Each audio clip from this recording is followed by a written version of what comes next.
Ready? Yes. Partner ready? All right. My partner and I affirm the resolution that family vloggers do more harm than good. Before we get into our contentions, I want to define what family vloggers means. We are defining family vloggers as social media users who create content of their family for public consumption and or for monetary gain. So I just want to be clear that this excludes any type of you go on vacation with your family to Disneyland and you take video and you post it on your own social media for your own family members and your own friends to view. Those are not considered family vloggers. We're talking specifically about social media users who create content for the public and are expecting some kind of monetary gain or kickback from it. Our contention one is that for most, if not all of these family blogging channels, they are not real.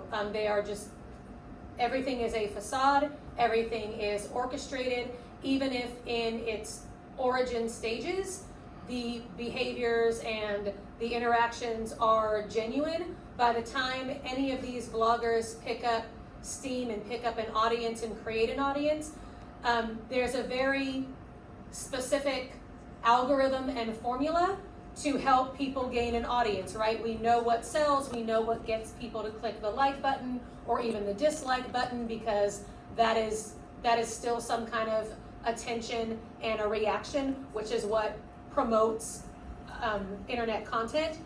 And so what we have found looking in our research, specifically from the michigandaily.com, is that a lot of these more popular vlogging or vlog channels are completely fake.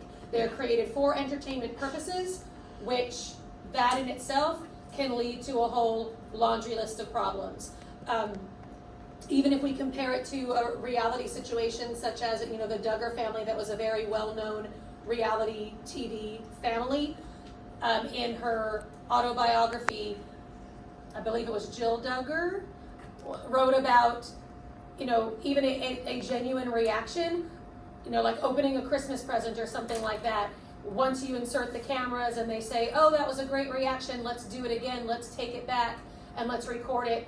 And it ruins the experience for the children, and it ruins the experience for all of the family members involved, which brings us to our second contention, which is that the experience itself is not only detrimental to kids, but it is detrimental to the family as a whole. Because once you take these pure family experiences, these things that are supposed to be bonding you together and making you closer and creating memories, and you put a camera in front of it and you put expectations in front of it, well, now you're changing the purpose of the entire event, this family vacation that is supposed to be just to let's hang out together as a family, let's reconnect, let's have new experiences together, let's make some fun memories. Now it's all about what can we do that people are going to like, that our viewing audience is going to respond to. Let's orchestrate these family adventures. Let's make sure someone falls on this hiking, trip so that we can get more attention and get more views. And that is detrimental to all, for all that is involved, because it's orchestrated, it's not genuine, it is completely fake. A lot of these children who are featured in these family vlogger videos are starting to suffer from the whole child star syndrome. They do not have a choice in this matter. They're just kind of brought along and they appear in their parents' videos, and that thrusts them against their own will into a spotlight, and it makes them famous when maybe they don't necessarily want to be famous, when maybe they just want to have a normal childhood and lead a normal life. Now they're put into kind of like this celebrity status when they had no say in the matter. As these children get older, or these teens that are featured in these movies get older, they may decide that they want to step away, that they don't want to be a part of this project or anything anymore. But even once they step away, they're still stuck in the public eye basically for the rest of their lives, right? It's the whole theme of Hotel California. You can check out anytime you like, but you can't leave.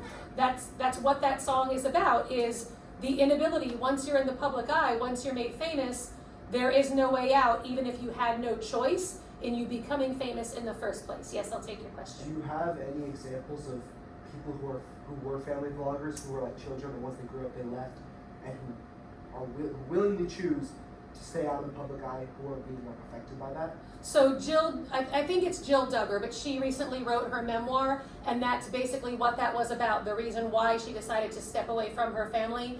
And it had nothing to do with her family. She loved and respected her family very much, but she did not want to be featured on reality TV anymore. I forget her real name, but Honey Boo Boo, who was first made famous through Dance Moms, she attempted herself to make a similar choice to step away from the public eye, and basically because she was still a minor, they would not let her. They said, you are the show, you're a minor, you have to stay, and it was a whole... But as an adult now, do you have any examples of people who like can't get away from the public, like who are adults, choose to step away and can't get away from the public eye? Like they're trying to fight away from it, but they're still stuck in it. So, the Osborne family, Kelly Osborne not so much, but the older Osborne sister, who wasn't even featured on the show because she didn't want to have to deal with that, is still actively trying to fight to get away from the public eye. Jack Osborne, when he was overcoming his addiction issues, Lindsay Lohan, when she was overcoming her addiction issues. There are a lot of examples of people who went into this, industry, I guess you would call it, as a child, and have tried to step away and have tried to get away from the public eye and have been unable to do so because we're just so fascinated with them, which leads me to what I guess is going to be my final contention, is that this perpetuates our obsession with the social media, which is time-wasting and non-productive. If we're talking about weighing the harm over the good, I'm challenging our opponents to say what good comes from this, because if I can come up with even one harm, but you can't convince me that there's any good that comes out of it, then essentially we have won the debate. So for those reasons, I urge a vote for the affirmation.